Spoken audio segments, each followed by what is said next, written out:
Download करें जनमत Haryana app. नमस्कार, मैं हूँ रचना तलवार और आप देख रहे हैं जनमत हरियाणा से सीधी तस्वीरें। हमारे साथ मौजूद हैं करनाल से सांसद संजय भाटिया जी। सर, आज आप पहुंची है जीडी शर्मा हॉस्पिटल में। रक्तदान आए दिन यहाँ पर कर्म की नगरी करनाल है, रक्तदान शिविर का आयोजन होता चला जाता है, तो आप क्या कुछ कहना चाहेंगे? मैं आज के रक्तदान शिविर को बहुत बहुत साधुवाद देता हूँ, उनका आभार व्यक्त करता हूँ जो बच्चे रक्तदान के लिए आगे आए हैं, विशेष करके हमारा युवा मोर्चा पूरी एंटायरिटी में। देखिए, हमारे लिए जो माननीय प्रधानमंत्री नरेंद्र मोदी जी के नेतृत्व में इस देश ने गौरवमयी 7 वर्ष पूरे किए हैं, उस 7 वर्ष पूरे होने के उपलक्ष्य में पार्टी ने इस समय, क्योंकि कोरोना महामारी का प्रकोप है, उसको भी सेवा ही संगठन है इस रूप में मनाने का भाव रखा है। तो मैं ये कहना चाहूंगा कि ऐसे समय में काफी रक्त की कमी हो रही थी, काफी लोग क्योंकि अपने परिवारों में अपने परिजनों के बीमारी से जूझ रहे थे, उस तरफ उलझे हुए थे, वो इस तरफ थोड़ी सी शॉर्टेज हुई। तो ये एक पार्टी का फैसला है और मैं इस पार्टी के फैसले का सम्मान करता हूँ और उन युवाओं को साधुवाद देता हूँ। और मैं चाहता हूँ कि और लोग भी खुद आगे बढ़कर आए और इस नेक काम के अंदर, क्योंकि थैलीसीमिया के बच्चों को इस समय रक्त की बहुत कमी महसूस हो रही थी। तो हमने इसी तरह से मेरे लोकसभा क्षेत्र में पानीपत में भी 4 लग चुके हैं, यहाँ ये 1 लग रहा है, 2 वहां पर और लगेंगे और यहाँ भी 2 और लगेंगे। तो ये हमारे लगभग 8-10 ब्लड लोकसभा क्षेत्र में मैं समझता हूँ कोई ब्लड की कमी नहीं रहेगी। प्लाज्मा में भी हमारा लोकसभा क्षेत्र सबसे आगे रहा और अभी क्योंकि प्लाज्मा को ICMR की थोड़ी सी गाइडलाइंस आई हैं कि उसमें थोड़ी देर के लिए उसको रोका गया है। सरकार की तरफ से मनाही नहीं है कि प्लाज्मा थेरेपी के लिए, कोरोना पेशेंट्स के लिए, लेकिन जैसी जैसी रिसर्च होती है कि कोरोना महामारी का इम्पैक्ट बॉडी टू बॉडी अलग पड़ रहा है, इस वक्त कौन सी मेडिसिन चाहिए, क्या चाहिए, जैसी गाइडलाइंस आती है हम उसको फॉलो करते हैं। सर, इसी की बात करें तो कोरोना के बाद अब ब्लैक फंगस आ गया, उसको लेकर सरकार की क्या कुछ तैयारियां हैं? देखिए ब्लैक फंगस अब फर्स्ट टाइम नहीं है जो मैंने डॉक्टर से सुना है या वर्ल्ड हेल्थ ऑर्गेनाइजेशन की मैंने जो फाइंडिंग्स देखी है। ये जो एड्स के पेशेंट थे जिनकी इम्यूनिटी खत्म हो जाती है, इम्यून सिस्टम खत्म हो जाता है, तो उनको जो स्टेरॉइड्स दिए जाते हैं या उनको ऑक्सीजन सपोर्ट दिया जाता है, उसके कारण ये पहले भी था ब्लैक फंगस, लेकिन इतना बड़ा विकराल रूप नहीं था। लेकिन इस समय जो अभी जानकारी मिली, अभी लेटेस्ट और भी डेवलपमेंट आ गई है। तो पहली तो ये आई फर्स्ट स्टेप के ऊपर कि ऑक्सीजन और ह्यूमिडिफाइड ऑक्सीजन, ज्यादा ह्यूमिडिटी वाली ऑक्सीजन देने से, और जो पानी जिससे ऑक्सीजन सप्लाई होकर निकलती वो पानी साफ नहीं था। फर्स्ट फाइंडिंग तो वही आई, ओवर स्टेरॉइड्स की डोज की आई, क्योंकि जब इस समय में पेशेंट की जान बचाना सबसे महत्वपूर्ण होता है, उसके साइड इफेक्ट्स क्या रहते हैं क्या नहीं रहते वो बाद का विषय है। अभी कल परसों एक नई गाइडलाइंस आई कि जिन पेशेंट्स को ब्लैक फंगस हुआ उनकी हिस्ट्री निकाली गई, तो उसमें भी यही आई। मैंने शायद अनिल विज जी का ट्वीट देखा था, उसके अंदर ये लिखा हुआ था कि भाई इनको ओवर स्टेरॉइड्स नहीं दिए गए, इनको ऑक्सीजन जो ह्यूमिडिफाइड नहीं दी गई, तो ये चीजें भी सामने आ रही हैं। तो मैं समझता हूँ ब्लैक फंगस आज हमारे लिए एक और बड़ा चैलेंज के रूप में आ गया। जैसे कोरोना फर्स्ट वेव थी जिसने बुजुर्गों को और जो शुगर पेशेंट्स थे, BP पेशेंट्स थे, उनको ज्यादा टारगेट किया। सेकंड वेव में हम ये उम्मीद नहीं करते थे कि यंग को ज्यादा वो करेंगे। अब थर्ड वेव के बारे में जो अंदाज लगाया जा रहा है कि वो इन्फेंट्स, छोटे बच्चों को अटैक करने वाला, सरकार उस मन से भी है कि उसकी तैयारी करे। परमात्मा करे सब चीजें झूठ हो, आगे हमारी ये बीमारी ना बढ़े। आज जिस तरह से बेड खाली है, एक समय में तो बेड की भी दिक्कत आ गई थी, ऑक्सीजन बेड की, एक समय में रेमडेसिविर इंजेक्शन की दिक्कत आ गई थी, ऑक्सीजन की दिक्कत आ गई थी। धीरे धीरे सब सामाजिक धार्मिक संस्थाओं और सरकार ने मिलकर, और यहाँ पर जितने लोग थे, डॉक्टर्स, पैरामेडिकल स्टाफ, सब ने मिलकर उस फेज से हम सब निकले हैं और वो आप उसके बिल्कुल प्रत्यक्षदर्शी हैं।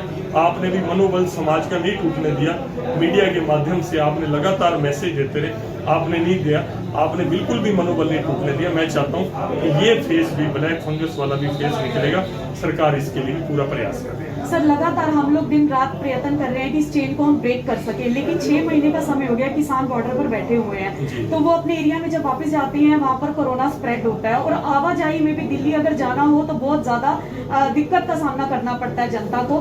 तो क्या आप लोकसभा सांसद हैं, आपकी तरफ से भी केंद्र सरकार को पत्र लिखकर या कोई सुझाव देकर कुछ एक हल निकाला जाएगा या आपने कुछ सोचा है? केंद्र के तो रिप्रेजेंटेटिव के नाते मैं आपके सामने खड़ा ही हूँ। आज केंद्र में भारतीय जनता पार्टी की सरकार है और दुनिया के सर्वश्रेष्ठ नेतृत्व जिसको पूरी दुनिया मानती है, ऐसे नरेंद्र मोदी जी उसके नेता हैं।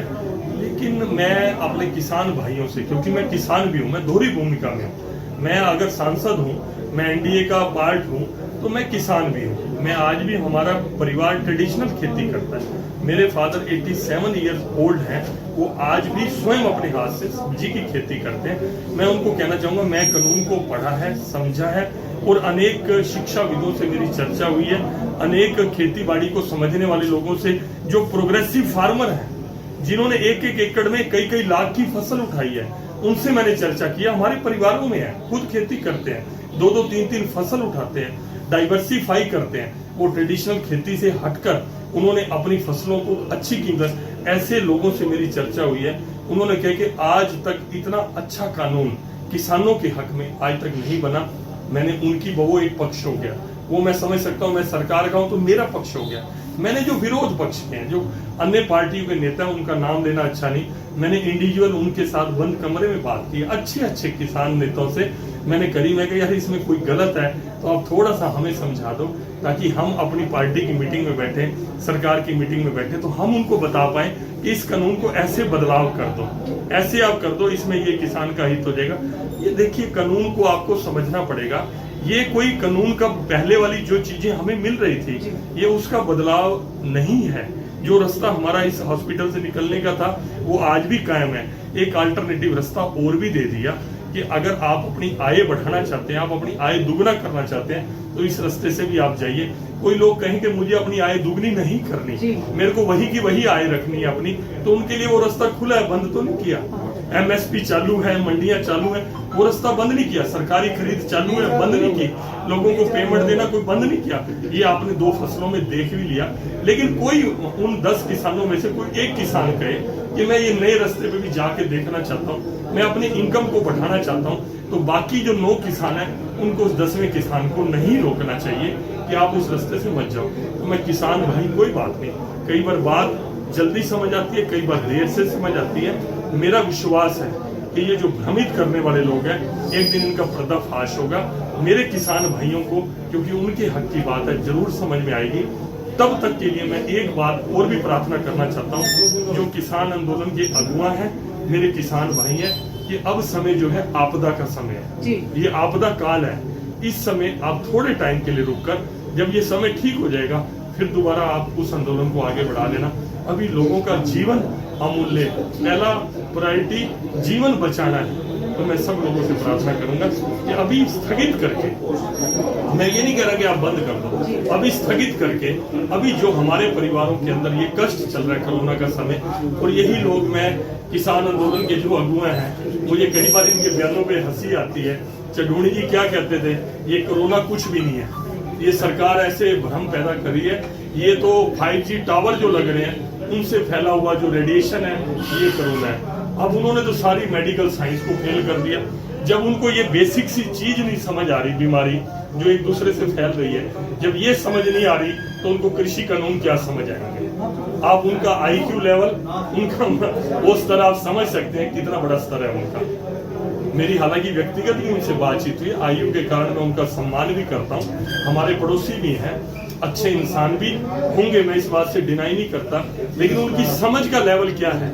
उनकी समझ का लेवल ये है कि 5G टावर से कोरोना फैल रहा है। और चलो उनकी बात भी छोड़ दो, चढ़ूणी जी की बात भी छोड़ दो, जो ये हमारे विपक्ष के नेता हैं, जो सपना लेते हैं कि प्रधानमंत्री की कुर्सी पर पहुंचेंगे, मोदी जी की जगह पर लोग उनको विराजमान कर देंगे, उनकी बुद्धि भी देख लो। राहुल गांधी, सोनिया गांधी, अखिलेश यादव, अनेक, ये ममता, ये BSP के नेता, ये सब लोग क्या प्रचार करते हैं कि ये बीजेपी का इंजेक्शन है, ये जो वैक्सीन है ये बीजेपी की है, ये सांप्रदायिक है, इस तरह का प्रचार करते हैं। और इस तरह का प्रचार करते हैं, आप बच्चों के जैसे हो कि इससे नपुंसकता बढ़ती है।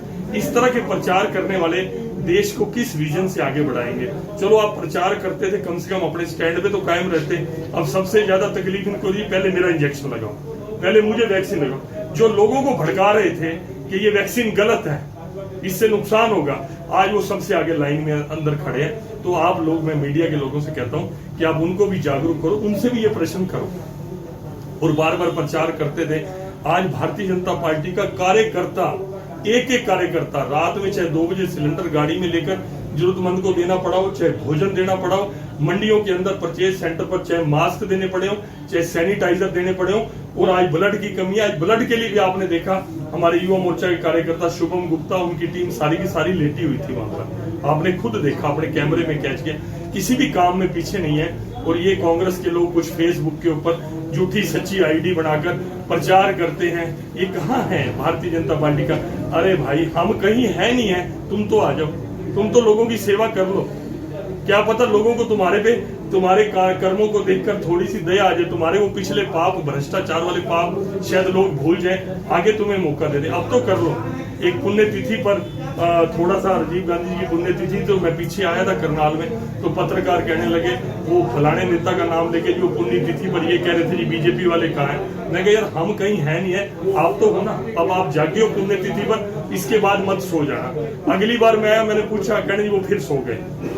तो मैं आप सब लोगों से यही प्रार्थना करता हूँ कि सही को सही और गलत को गलत समाज सिद्ध करता भी है।